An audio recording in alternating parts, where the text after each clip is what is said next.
Hallelujah. ನಮ್ಮ ಕರ್ತನಾದ ಯೇಸು ಕ್ರಿಸ್ತನ ನಾಮದಲ್ಲಿ ಮತ್ತೊಂದು ಸಾರಿ ನಿಮ್ಮೆಲ್ಲರಿಗೂ ಶುಭಗಳನ್ನು ತಿಳಿಸುತ್ತೇನೆ. ಎಚ್ಚರಗೊಂಡಿದ್ದೀರಾ? ಕರ್ತನಿಗೆ ಪ್ರಾರ್ಥಿಸಿಕೊಂಡಿದ್ದೀರಾ? ದೇವರ ಸನ್ನಿಧಿಯಲ್ಲಿ ಸಿದ್ಧರಾಗಿದ್ದೀರಾ?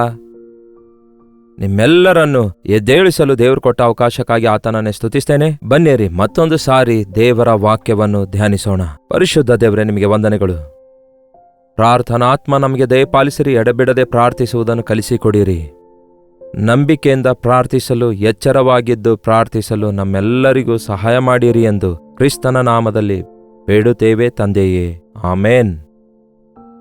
ಪ್ರಾರ್ಥನೆ ಪ್ರಾರ್ಥನೆ ಪ್ರಾರ್ಥನೆ ಪ್ರಾರ್ಥನೆ. ಹೌದು ಪ್ರಿಯರೇ, ಅದು ಬಹಳ ಪ್ರಾಮುಖ್ಯವಾಗಿದೆ. ನಮ್ಮ ಹೃದಯ ಬಡಿತ ಒಂದು ದಿನಕ್ಕೆ ಎಷ್ಟು ಸಾರಿ ಬಡಿದುಕೊಳ್ಳುತ್ತದೋ ಅಷ್ಟೊಂದು ಸಾರಿ ನಾವು ದೇವರಿಗೆ ಪ್ರಾರ್ಥನೆ ಮಾಡುತ್ತಲೇ ಇರಬೇಕು. ಪ್ರತಿ ಉಸಿರು ಒಂದು ಪ್ರಾರ್ಥನೆ, ಪ್ರತಿ ಆಲೋಚನೆ ಒಂದು ಪ್ರಾರ್ಥನೆ, ಪ್ರತಿ ಯೋಚನೆಯೇ ನಾವು ಪ್ರಾರ್ಥನೆಯಾಗಿ ಮಾರ್ಪಡಿಸುವಾಗ ದೇವರೊಂದಿಗೆ ಐಕ್ಯತೆಯುಳ್ಳವರಾಗಿ, ದೇವರ ಚಿತ್ತಾನುಸಾರವಾಗಿ, ದೈವ ನಿರ್ಣಯಗಳ ಪ್ರಕಾರ ನಡೆಯುವುದಕ್ಕಾಗಿ, ಜೀವಿಸುವುದಕ್ಕಾಗಿ, ನಿರ್ಣಯ ತೆಗೆದುಕೊಳ್ಳುವುದಕ್ಕಾಗಿ ಸಹಾಯವಾಗಿರುತ್ತೆ.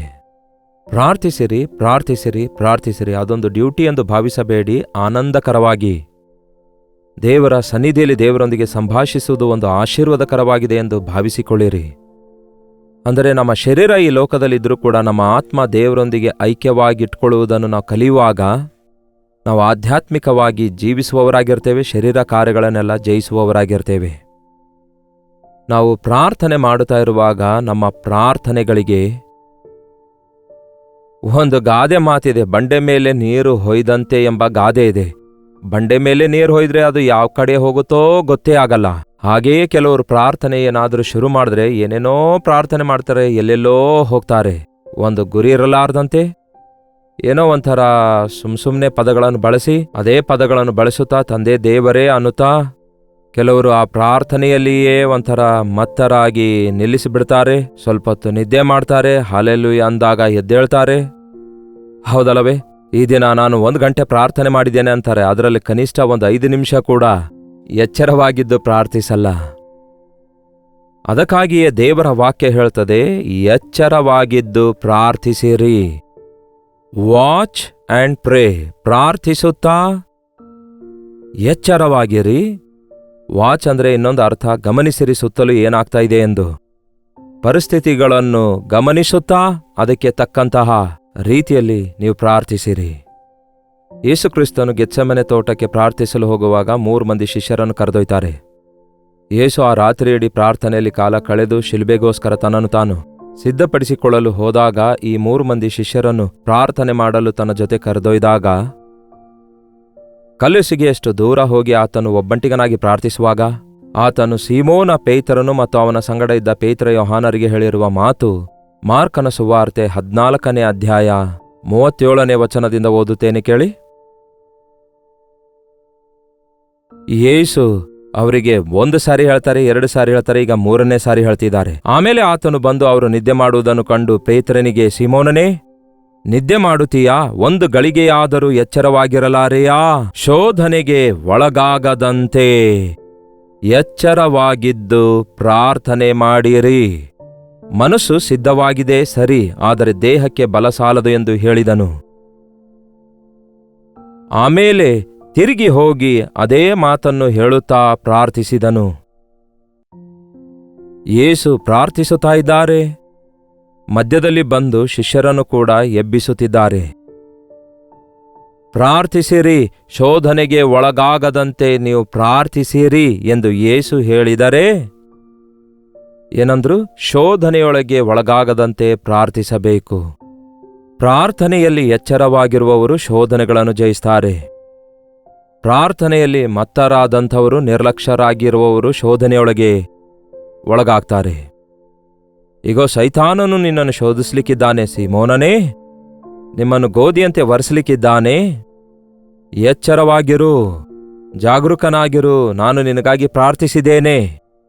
ನೀವು ಕೂಡ ಎಚ್ಚರವಾಗಿದ್ದು ಪ್ರಾರ್ಥಿಸಿಕೊಳ್ಳಿರಿ ಶಿಷ್ಯರೇ ಎಂದು ಯೇಸು ಅವರಿಗೆ ಎಚ್ಚರಿಸುತ್ತಾರೆ. ಮತ್ತೆ ಬಂದು ನೋಡಿದ್ರೆ ಮತ್ತೆ ನಿದ್ದೆ ಮತ್ತಲ್ಲಿರುವುದನ್ನು ಯೇಸು ಗಮನಿಸ್ತಾರೆ. ನಮ್ಮ ಪ್ರಾರ್ಥನೆ ಡ್ರ್ಯಾಗಿಂಗ್ ಆಗಿರಬಾರ್ದು. ಮತ್ತರಾಗಿ ಪ್ರಾರ್ಥನೆ ಮಾಡಬೇಡಿರಿ ದಯವಿಟ್ಟು. ಅಂದರೆ ಪ್ರಾರ್ಥನೆ ಮಾಡುತ್ತಲೇ ಏನೇನೋ ಕೆಲವರು ಆಲೋಚಿಸುತ್ತಾ ಇರ್ತಾರೆ. ನಾವು ಪ್ರಾರ್ಥನೆ ಮಾಡಲಾರದೆ ಇರಬೇಕು ಎಂದು ನಮ್ಮನ್ನು ತಡೆಯುವ ಮುಖ್ಯವಾದ 3 ಶತ್ರುಗಳಿದ್ದಾರೆ. ಒಂದು, ನೀವು ಪ್ರಾರ್ಥನೆ ಮಾಡುತ್ತಿರುವಾಗ ನಿಮ್ಮ ಯೋಚನೆಗಳು ಅಡಚಣೆಗೊಳಗಾಗ್ತವೆ. ದೇವರೇ, ನನಗೊಂದು ಒಳ್ಳೆ ಕಾರ್ ಅನುಗ್ರಹಿಸಿರಿ ಎಂದು ಬೇಡಿಕೊಂಡಿದ್ದೀರಿ ಅಂದ್ಕೊಳ್ಳಿ. ಆ ಶೋರೂಮ್ನಲ್ಲಿರುವ ಕಾರನ್ನೇ ನೆನಪು ಮಾಡಿಕೊಂಡು ಅಂತಹ ಕಾರೇ ಬೇಕು, ಇಂತಹ ಕಲರ್ ಆಗಿರೋದೇ ಬೇಕು, ಅದರ ಬೆಲೆ ಎಷ್ಟಿರುತ್ತೆ, ಅದನ್ನು ಹೇಗೆ ಕೊಂಡ್ಕೊಳ್ಬೇಕು ಎಂದು ಆಲೋಚಿಸುವಾಗ ಪ್ರಾರ್ಥನೆ ಬಿಟ್ಟು ಊಹೆ ಆ ಕಡೆಗೆ ಹೋಗುತ್ತೆ. ಅದಕ್ಕೆ ನೀವು ಪ್ರಾರ್ಥನೆ ಮಾಡುವಾಗೆಲ್ಲ ನಿಮ್ಮ ಬಾಯಿಂದ ಮಾಡುವ ಪ್ರಾರ್ಥನೆ ನಿಮ್ಮ ಕಿವಿಗೆ ಕೇಳಿಸುವ ಹಾಗೆ ಮಾಡೋದಾದರೆ, ಇಂತಹ ಯೋಚನೆಗಳು ನಿಮಗೆ ಬರುವಾಗ ನಿಮಗೆ ಎಚ್ಚರವಾಗುತ್ತೆ. ಮನಸ್ಸಿನಲ್ಲಿಯೇ ನೀವು ಪ್ರಾರ್ಥನೆ ಮಾಡ್ತಾ ಕಣ್ಣು ಮುಚ್ಕೊಂಡು ಕೂತ್ಕೊಂಡ್ರೆ ಮತ್ತಿಗೊಳಗಾಗ್ತೀರಿ. ಆ ಮತ್ತಿನಲ್ಲಿ ನಿಮ್ಮ ಹೃದಯದ ಕೋರಿಕೆಯಂತೆ ಏನೇನೋ ಬೇಡಿಕೊಳ್ತೀರಿ. ನಿಮ್ಮ ಯೋಚನೆಗಳೆಲ್ಲ ಅಡಚಣೆಗೊಳಗಾಗಿ ಪ್ರಾರ್ಥಿಸಲಿಕ್ಕಾಗಲ್ಲ. ಪ್ರಾರ್ಥನೆ ಮಾಡುವಾಗ ನೀವು ಮತ್ತರಾಗಿರಬೇಡಿ. ಆಹಾರ ಸೇವನೆಯಿಂದಲೋ ದೈಹಿಕ ವಿಚಾರಗಳಿಂದಲೋ ಮತ್ತರಾಗಿರೋದ್ರಿಂದ ಕರ್ತನ ದಿನವು ನಿಮ್ಮ ಮೇಲೆ ಬಂದು ಬೀಳದಂತೆ ನೀವು ಎಚ್ಚರವಾಗಿದ್ದು ಪ್ರಾರ್ಥಿಸಿರಿ ಎಂದು ಯೇಸು ಹೇಳಿದ್ದಾರೆ. ನಿಜವೇ ಪ್ರಿಯರೇ, ಕರ್ತನ ಬರೋಣ ಅತಿ ಸಮೀಪವಾಗಿದೆ. ನಮ್ಮ ಸುತ್ತಲಿರುವ ಪರಿಸ್ಥಿತಿಗಳು ನಮಗೆ ಕರ್ತನ ಬರೋಣದ ಬಗ್ಗೆ ತಿಳಿಯಪಡಿಸ್ತಿವೆ. ಎಚ್ಚರವಾಗಿದ್ದು ಪ್ರಾರ್ಥಿಸುವುದು ಬಹಳ ಅವಶ್ಯಕವಾಗಿದೆ. ಎಷ್ಟೋ ಜನ ಈ ದಿನ ಪ್ರಾರ್ಥನೆಯಲ್ಲಿ ನಿದ್ದೆ ಹೋಗ್ತಿದ್ದಾರೆ, ಪ್ರಾರ್ಥನೆಯಲ್ಲಿ ಮತ್ತರಾಗ್ತಾ ಇದ್ದಾರೆ. ಪ್ರಾರ್ಥನೆಯಲ್ಲಿ ನೀವು ಇತರರು ಪ್ರಾರ್ಥಿಸುವಾಗ ಎಷ್ಟು ಜನ ಐಕ್ಯವಾಗಿರ್ತಾ ಇದ್ದೀರಿ? ಇತರರು ಪ್ರಾರ್ಥನೆ ಮಾಡ್ತಿರುವಾಗ ನೀವು ಬೇರೆ ಏನೋ ಆಲೋಚಿಸ್ತಾ ಇದ್ರೆ, ನೀವು ಈ ಲೌಕಿಕ ವಿಷಯಗಳನ್ನು ಆಲೋಚಿಸ್ತಾ ಇದ್ರೆ ಅದು ಪ್ರಾರ್ಥನೆ ಹೇಗಾಗುತ್ತೆ? ನಿಮಗೆ ಶೋಧನೆ ಬಂದಿದೆ ಅನ್ನುತ್ತೀರಿ, ಪ್ರಾರ್ಥನೆ ಮಾಡಿದ್ದೇನೆ ಆದರೆ ಶೋಧನೆ ಬಂದಿದೆ ಅನ್ನುತ್ತೀರಿ, ಶೋಧನೆಯೊಳಗೆ ಬಿದ್ದೋದೆ ಅನ್ನುತ್ತೀರಿ. ನಿಮ್ಮ ಪ್ರಾರ್ಥನೆಯಲ್ಲಿನ ಮೊದಲನೇ ಶತ್ರುವಾಗಿರುವ ಚದುರಿಸುವ ಯೋಚನೆಗಳನ್ನು ಜಯಿಸಬೇಕಾದರೆ ಪ್ರಾರ್ಥನೆ ಜೋರಾಗಿ ಮಾಡಿ, ನಿಮ್ಮ ಕಿವಿಗೆ ಕೇಳಿಸಿಕೊಳ್ಳುವಂತೆ ಮಾಡಿ. ಆವಾಗಲೇ ನೀವು ಬಹಳ ಚೆನ್ನಾಗಿ ಪ್ರಾರ್ಥನೆ ಮಾಡಿಕೊಳ್ತೀರಿ. ಎರಡನೇದು ನಿದ್ದೆಯ ಮೊಬ್ಬು. ನಿದ್ದೆಯ ಮೊಬ್ಬು.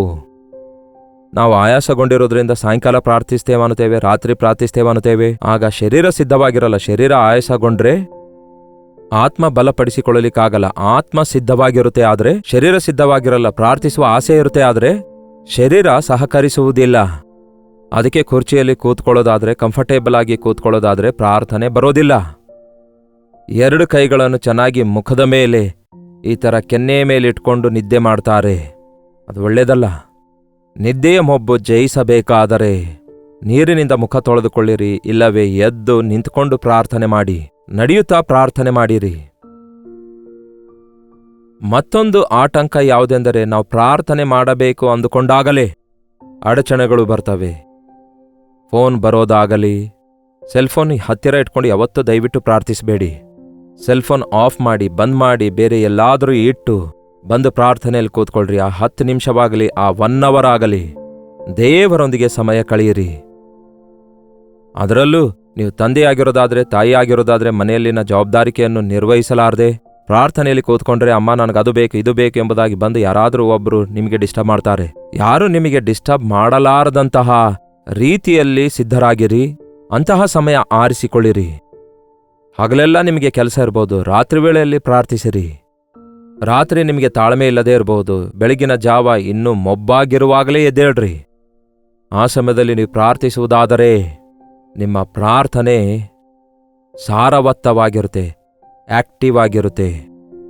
ಪ್ರಾರ್ಥನೆ ಮಾಡುವಾಗ ನಾನು ಮನಸ್ಸಿನಿಂದಲೂ ಪ್ರಾರ್ಥಿಸುವೆನು, ಆತ್ಮದಲ್ಲಿಯೂ ಪ್ರಾರ್ಥಿಸುವೆನೆಂದು ಪೌಲನು ಹೇಳಿದ್ದಾನೆ. ಪರಿಸ್ಥಿತಿಗಳನ್ನು ಗಮನಿಸುತ್ತಾ ನಾವು ಪ್ರಾರ್ಥಿಸಬೇಕು. ಅವಶ್ಯಕತೆಗಳನ್ನು ಗ್ರಹಿಸುತ್ತಾ ನಾವು ಪ್ರಾರ್ಥಿಸಬೇಕು. ಯಾವ ವಿಷಯಗಳು ನಮಗೆ ಭಾರವಾಗಿವೆ ಎಂದು ಜ್ಞಾಪಕ ಮಾಡಿಕೊಳ್ತಾ ಅವುಗಳನ್ನು ಯೇಸುವಿನ ಮುಂದೆ ತಂದು ಪ್ರಾರ್ಥನೆ ಮಾಡಬೇಕು. ನೀವು ಆಯಾಸಗೊಂಡಾಗ, ಇಲ್ಲವಾದರೆ ಕೆಲಸದ ಭಾರ ನಿಮ್ಮ ಮೇಲಿರುವಾಗ, ಕೆಲಸ ಜವಾಬ್ದಾರಿಕೆ ನಿಮ್ಮ ಮೇಲಿರುವಾಗ ನೀವು ಎಚ್ಚರವಾಗಿದ್ದು ಪ್ರಾರ್ಥನೆ ಮಾಡಿರಿ. ಕೆಲವರು ಪ್ರಾರ್ಥನೆ ಯಾವಾಗಲೂ ಮಾಡಿಕೊಳ್ತಾ ಇರ್ತೇನೆ ಅನ್ನುತ್ತಾರೆ, ಆದರೆ ಅವರ ಮನಸ್ಸು ಅದರ ಮೇಲೆ ಇರೋದಿಲ್ಲ. ಎಚ್ಚರವಾಗಿದ್ದು ಪ್ರಾರ್ಥನೆ ಮಾಡಿರಿ. Watch and pray. ಸೈತಾನನು ಯಾರನ್ನು ನುಂಗಲಿ ಎಂಬುದಾಗಿ ಗರ್ಜಿಸುವ ಸಿಂಹದೋಪಾದಿಯಲ್ಲಿ ತಿರುಗಾಡ್ತಿದ್ದಾನೆ. ಅವನ ಯುಕ್ತಿಗಳನ್ನು ಕುಯುಕ್ತಿಗಳನ್ನು ಬಯಲುಪಡಿಸುತ್ತೆ ನಿಮ್ಮ ಪ್ರಾರ್ಥನೆ. ನೀವು ಪ್ರಾರ್ಥನೆ ಮಾಡುವಾಗ ಪರಿಶುದ್ಧಾತ್ಮ ದೇವರು ನಿಮ್ಮನ್ನು ಪ್ರೇರೇಪಿಸ್ತಾರೆ. ಯಾವ ಶೋಧನೆ ನೀವು ಎದುರಿಸಲಿಕ್ಕಿದ್ದೀರೋ, ಯಾವ ಹೋರಾಟ ನೀವು ಎದುರುಗೊಳ್ಳಲಿಕ್ಕಿದ್ದೀರೋ, ಯಾವ ಪರಿಸ್ಥಿತಿಯಲ್ಲಿ ನೀವಿದ್ದೀರೋ, ಎಂತಹ ವಿಪತ್ತುಗಳು ನಿಮ್ಮ ಕುಟುಂಬ ಮಕ್ಕಳಿಗೆ ಎದುರಾಗ್ಲಿಕ್ಕಿವೆಯೋ, ಏನಾಗ್ಲಿಕ್ಕಿದೆ ಎನ್ನುವಂಥದ್ದು ಪ್ರಾರ್ಥನೆಯಲ್ಲಿ ಪರಿಶುದ್ಧಾತ್ಮ ದೇವರು ನಮಗೆ ಬಯಲ್ಪಡಿಸುತ್ತಾರೆ. ನಿಮ್ಮ ಪ್ರಾರ್ಥನೆಯಲ್ಲಿ ನೀವು ಏನ್ ಮಾಡ್ತಾ ಇದ್ದೀರಿ ಎಂಬುದನ್ನು ನಿಮ್ಮ ಮನಸ್ಸಲ್ಲಿ ನೆನಪಿಟ್ಕೊಳ್ಳಿ. ಪ್ರಾರ್ಥನೆಯಲ್ಲಿ ದೇವರು ಮಾಡಿರುವ ವಾಗ್ದಾನಗಳನ್ನೆಲ್ಲ ಬರೆದಿಟ್ಕೊಳ್ರಿ. ಪ್ರಾರ್ಥನೆಯಲ್ಲಿ ದೇವರು ಕೊಟ್ಟ ಪ್ರೇರೇಪಣೆಗಳನ್ನು ನೀವು ಜ್ಞಾಪಕದಲ್ಲಿಟ್ಕೊಳ್ಬೇಕು.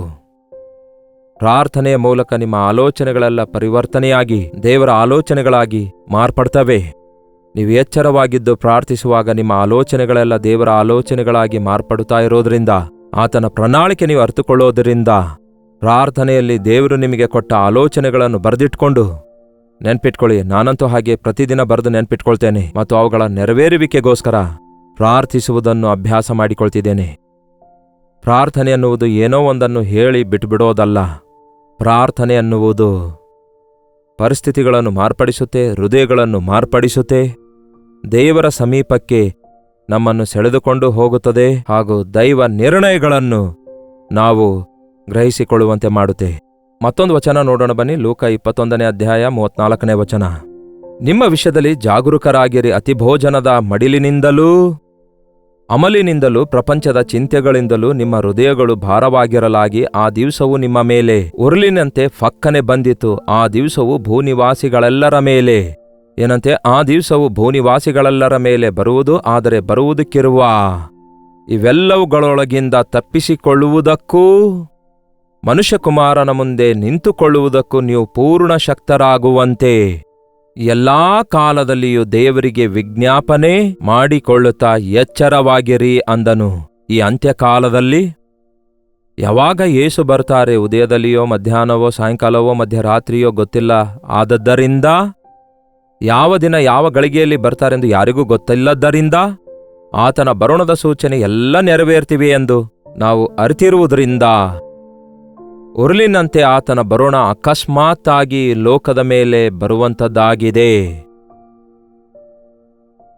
ಆ ದಿನ ಮಾಳಿಗೆ ಮೇಲೆ ಇಬ್ಬರಿದ್ರೆ ಕೆಳಗೆ ಬರುತ್ತಿರುವಾಗಲೇ ಎತ್ತಲ್ಪಡ್ತಾನೆ. ಇಬ್ಬರು ಬೀಸುವ ಕಲ್ಲನ್ನು ಬೀಸುತ್ತಿರ್ತಾರೆ, ಒಬ್ಬರು ಎತ್ತಲ್ಪಡ್ತಾರೆ, ಮತ್ತೊಬ್ಬರು ಬಿಡಲ್ಪಡ್ತಾರೆ. ಇಬ್ಬರು ಮಂಚದ ಮೇಲಿರುವಾಗ ಒಬ್ಬನು ಎತ್ತಲ್ಪಟ್ಟು ಒಬ್ಬನು ಬಿಡಲ್ಪಡ್ತಾನೆ. ನಂಬಿ ರಕ್ಷಿಸಲ್ಪಟ್ಟವರು ಎತ್ತಲ್ಪಡ್ತಾರೆ, ಎಚ್ಚರವಾಗಿದ್ದು ತನ್ನ ಹೃದಯವನ್ನು ಶುದ್ಧವಾಗಿ ಕಾಪಾಡಿಕೊಂಡವರು ಎತ್ತಲ್ಪಡುತ್ತಾರೆ ಕರ್ತನ ಬರುಣದ ಸಮಯದಲ್ಲಿ. ಆದರೆ ಉಳಿದಂಥವರು ಬಿಡಲ್ಪಡ್ತಾರೆ. ಅದಕ್ಕೆ ಯಾವಾಗಲೂ ನೀವು ದೇವರ ಮುಂದೆ, ಮನುಷ್ಯಕುಮಾರನ ಮುಂದೆ ನಿಂತುಕೊಳ್ಳಲು ಶಕ್ತರಾಗುವುದಕ್ಕಾಗಿ ಎಲ್ಲಾ ಕಾಲದಲ್ಲಿ ಪ್ರಾರ್ಥನೆ ಮಾಡುತ್ತಾ ಎಚ್ಚರವಾಗಿರ್ರಿ. ಸುಮ್ಮನೆ ಎಚ್ಚರವಾಗಿರುವಂಥದ್ದಲ್ಲ, ಪ್ರಾರ್ಥಿಸುತ್ತಾ ಎಚ್ಚರವಾಗಿರಬೇಕು, ಎಚ್ಚರವಾಗಿರುತ್ತಾ ಪ್ರಾರ್ಥಿಸಬೇಕು. ಶೋಧನೆಗೆ ಒಳಗಾಗದಂತೆ ನೀವು ಎಚ್ಚರವಾಗಿದ್ದು ಪ್ರಾರ್ಥಿಸಬೇಕು. ದೇವರ ಅದ್ಭುತ ಕಾರ್ಯಗಳು ನಮ್ಮ ಜೀವಿತದಲ್ಲಿ, ನಮ್ಮ ಕುಟುಂಬದಲ್ಲಿ, ನಮ್ಮ ಮಕ್ಕಳ ವಿಷಯದಲ್ಲಿ, ನಮ್ಮ ಪ್ರಣಾಳಿಕೆಯ ವಿಷಯದಲ್ಲಿ, ನಮ್ಮ ಕೆಲಸಗಳ ವಿಷಯದಲ್ಲಿ, ನಮ್ಮ ಜವಾಬ್ದಾರಿಕೆಗಳ ವಿಷಯದಲ್ಲಿ ನೆರವೇರಬೇಕಾದರೆ ನಾವು ಎಚ್ಚರವಾಗಿದ್ದು ಪ್ರಾರ್ಥಿಸಬೇಕು. ನಿದ್ದೆಯ ಮೊಬ್ಬನ್ನು ಬಿಡಬೇಕು. ಅಹಿಕ ವಿಚಾರಗಳನ್ನು ಪಕ್ಕಕ್ಕೆ ತಳ್ಳಿ ಹಾಕಬೇಕು. ಅದ್ಭುತ ಕಾರ್ಯಗಳನ್ನು ಮಾಡುವ ಕರ್ತನ ಸನ್ನಿಧಿಯಲ್ಲಿ ಎಲ್ಲಾ ಕಾಲದಲ್ಲಿ ಪ್ರಾರ್ಥಿಸುವ ಮನಸ್ಸುಳ್ಳವರಾಗಿ ಪ್ರಾರ್ಥಿಸುವುದನ್ನು ಅಭ್ಯಾಸ ಮಾಡಿಕೊಳ್ಳಿರಿ. ಪ್ರಾರ್ಥನೆ. ಪರಿಶುದ್ಧ ದೇವರೇ, ಪ್ರೀತಿಯುಳ್ಳ ತಂದೆಯೇ, ಎಚ್ಚರವಾಗಿದ್ದು ಪ್ರಾರ್ಥಿಸುವುದನ್ನು ಕಲಿಸಿಕೊಡಿರಿ. ನಿದ್ದೆಯ ಮತ್ತಿನಿಂದ ಎದ್ದು ಎಚ್ಚರವಾಗಿದ್ದು ಅತಿ ಭೋಜನದಿಂದ ಅಮಲೇರಿ ಮತ್ತರಾಗಿರಲಾರದಂತೆ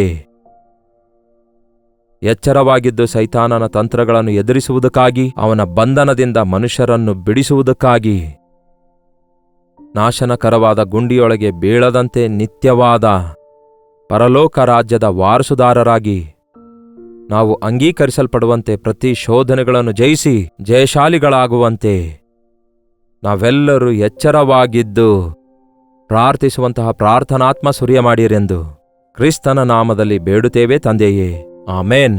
ನಮ್ಮ ತಂದೆಯಾದ ದೇವರ ಪ್ರೀತಿಯು, ಮಗನಾಗಿರುವ ಕ್ರಿಸ್ತನ ಕೃಪೆಯು, ಆದರಣೆ ಕರ್ತನಾದ ಪವಿತ್ರಾತ್ಮನ ಸಹವಾಸವು ಕೂಡಿ ಬಂದಿರುವ ನಮ್ಮೆಲ್ಲರ ಸಂಗಡ ಇಂದಿಗೂ ಸದಾಕಾಲಕ್ಕೂ ನೆಲೆಯಾಗಿರಲಿ. ಆಮೇನ್. ಎಚ್ಚರವಾಗಿದ್ದು ಪ್ರಾರ್ಥಿಸಿರಿ. ಪ್ರಾರ್ಥನಾ ಮನಸ್ಸುಳ್ಳವರಾಗಿ ಯಾವಾಗಲೂ ಪ್ರಾರ್ಥಿಸುತ್ತಾ ಇರಿ. ನಿಮಗಾಗಿ ನಾವು ಪ್ರಾರ್ಥಿಸಬೇಕಾದ್ರೆ 8939731313 ನಂಬರ್ಗೆ, ನೀವು ಇತರ ದೇಶದಿಂದ ವೀಕ್ಷಿಸುವುದಾದರೆ ಕೊಡಲ್ಪಟ್ಟ ಇದೇ ನಂಬರ್ಗೆ ಒಂದು ಟೆಕ್ಸ್ಟ್ ಆಗಲಿ ವಾಯ್ಸ್ ಮೆಸೇಜ್ ಮುಖಾಂತರ ವಾಟ್ಸಪ್ ಕಳಿಸಿರಿ. ನಿಮಗಾಗಿ ನಾವು ಪ್ರಾರ್ಥಿಸ್ತಿದ್ದೇವೆ, ನೀವು ಕೂಡ ಪ್ರಾರ್ಥಿಸಿರಿ. Doctor Jayapal Kannada YouTube channel ಅನ್ನು ಲೈಕ್ ಮಾಡಿರಿ, ಸಬ್ಸ್ಕ್ರೈಬ್ ಮಾಡಿರಿ. ನಿಮ್ಮ ಹೆಸರು ಊರು ಕಾಮೆಂಟ್ ಸೆಕ್ಷನ್ನಲ್ಲಿ ಬಂದು ಟೈಪ್ ಮಾಡಿ. ಕನ್ನಡ, ತಮಿಳ್, ಮಲಯಾಳಂ, ಒರಿಯಾ, ಬೆಂಗಾಲಿ ಭಾಷೆಯಲ್ಲಿ ಕಲ್ವರಿ ದರ್ಶನ ಎಂಬ ಟಿವಿ ಕಾರ್ಯಕ್ರಮ ಪ್ರಸಾರ ಮಾಡ್ತಿದ್ದೇವೆ. ನಿಮ್ಮ ಪ್ರಾರ್ಥನೆ ಸಹಾಯ ಒದಗಿಸಿ ಸೇವೆಯಲ್ಲಿ ಪಾಲ್ಗಾರರಾಗಿ. ಕರ್ತನ ಚಿತ್ತವಿರುವುದಾದರೆ ಮತ್ತೆ ನಾಳೆ ಇದೇ ಅನುದಿನದ ಧ್ಯಾನ ಎಂಬ ಕಾರ್ಯಕ್ರಮದಲ್ಲಿ ಮತ್ತೆ ಭೇಟಿಯಾಗೋಣ. ಅಲ್ಲಿವರೆಗೂ ದೇವರ ಮಹಾಕೃಪೆ ನಿಮ್ಮೆಲ್ಲರೊಂದಿಗಿರಲಿ.